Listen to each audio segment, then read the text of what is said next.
Mercedes have been in no man's land for much of this season, but at the French Grand Prix, they might have the updates to fight for race wins once again. In Austria, they showed just how much they've improved this season with an impressive 3rd and 4th place finish, capitalising off the retirements of Sergio Perez and Carlos Sainz. But can they secure a podium in France if both Red Bull and Ferrari cars finish? They seem to think they can do even better than that. Let's check it out. At the Austrian Grand Prix, Mercedes were the real shock of the weekend. Charles Leclerc beating Verstappen on pure pace was a surprise, but it had been coming for a while. Mercedes, on the other hand, looked really competitive for the first time this year. Were they going to fight the two title contenders for a race win? Not just yet, but you could see they were getting there. The Silver Arrow's performances at the Red Bull Ring, coupled with the upgrades they will be bringing to France, has made the team confident about what they can do in the race. Mike Elliott, technical director at Mercedes, believes that the W13's encouraging performance in Friday's first practice session in Austria may have been what finally caused the accidents that Russell and Hamilton experienced. As always, we've got two fantastic drivers, and Lewis is always going to bring home the best result he can get from the car. Elliott revealed this in a Mercedes race debrief video in answer to a query about Hamilton's overall speed in Austria. On Friday, we were encouraged by the pace we had. I think in qualifying, we were going through the various qualifying sessions thinking we had a strong chance to get ourselves on the front row of the grid, a position we haven't found ourselves in recent races. That's possibly why we ended up with two accidents with both cars, in that the drivers were just trying to find that extra little bit in the car, trying to get ourselves onto the front row of the grid, given the potential pace we believe we had in the car. If Mercedes drivers would have been able to keep their car on track and finish Q3, it would have been exciting to see if they could have made it to the front row for the sprint race. In the end, the crashes left them at a big disadvantage going into Saturday. George Russell was in an especially bad position, with an old specification of rear wing, which meant his car was producing more drag than Hamilton's, something that you don't want on the long straights of the Red Bull Ring. So what are the changes Mercedes are going to make for France, and what are Mercedes' realistic chances at the Paul Ricard circuit? Well, there are a few things in their favour that might help their chances. The first is that the Paul Ricard circuit is super smooth. It's described as billiard table smooth, and that is perfect for the W13. The Mercedes car design this season has been prone to bottoming out and porpoising at tracks with rough surfaces. Think back to Baku, where Hamilton and Russell got completely destroyed by the poor ride quality of the W13. Whereas in Spain, 2 races earlier, the car had looked really drivable. The way their unique design works best is when they can lower the car as far as possible. This is a problem on a rough track because the size of the Venturi tunnels, which are created by the floor and track surface, change as the car goes over the track surface. This means the air pressure under the car is constantly changing. The changing air pressure means the level of downforce being created is constantly changing, and the car becomes unpredictable and incredibly challenging to drive. A rough track surface also causes the W13, with its rock-hard suspension and chassis, to bottom out. An effect that caused Lewis Hamilton to lose feeling in his lower back around Baku. In France, none of this will be a problem though. Paul Ricard is one of the smoothest tracks on the calendar, and Mercedes will be able to run their car as low as they like, and will get the performance benefits that come with that.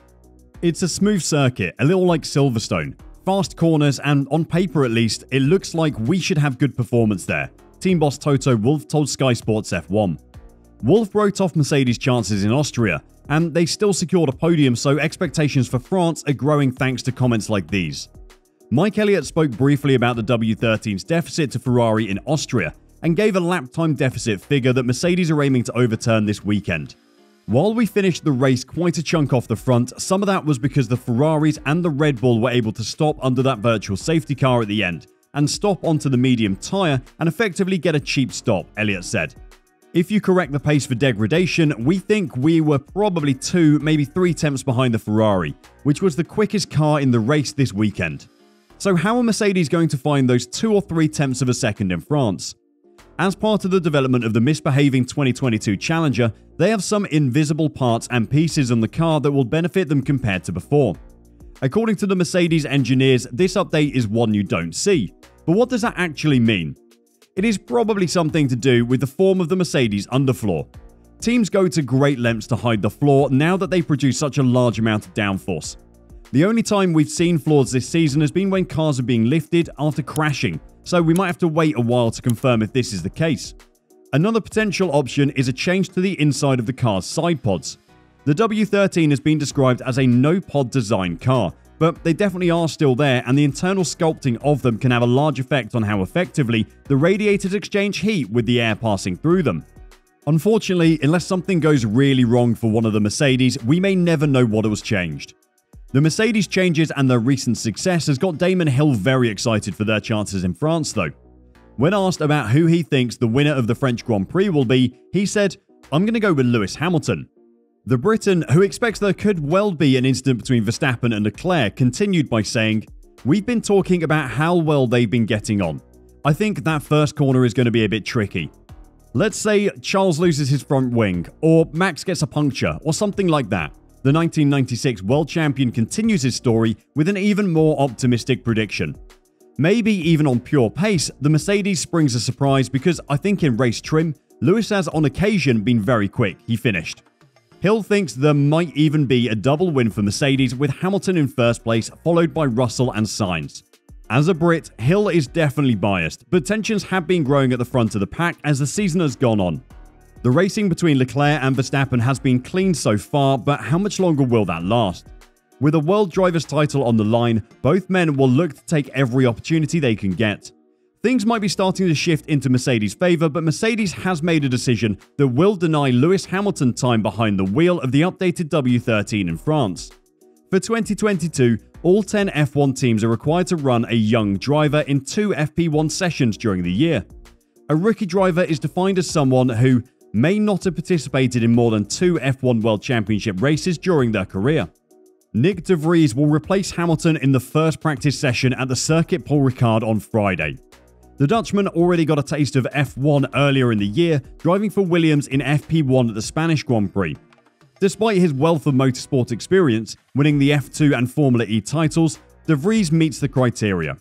De Vries was in the frame to make his F1 debut in 2022 with Williams, but lost out on the seat to Alex Albon.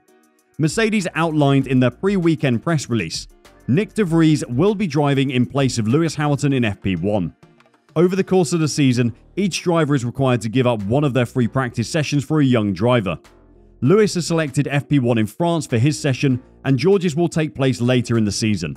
It's hard to say whether this will negatively impact Lewis's weekend or not, but with the team bringing upgrades to the car, we're sure he would have preferred to have as much time as possible before qualifying to hone the setup to his liking. With 3 wins in his previous 4 attempts at the circuit though, maybe he isn't too worried at a track he's clearly comfortable driving around.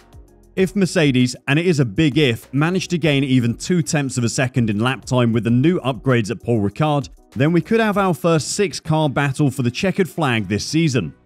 Only on 4 occasions during this season's 11 races have both the Red Bulls and Ferraris finished the race, so even if Mercedes haven't got the pace to fight the front 2, they will be well positioned to take at least a 3rd place podium. In the long run, having 3 teams battling at the front is only going to add to the excitement in what has already been one of the best seasons of Formula 1 to watch in a long time. For you Mercedes fans, keep your fingers crossed, because Paul Ricard might just be the location for your first race win this season. How do you rate Mercedes' chances in France? Let us know in the comments section, and until next time, drive safe and bye bye.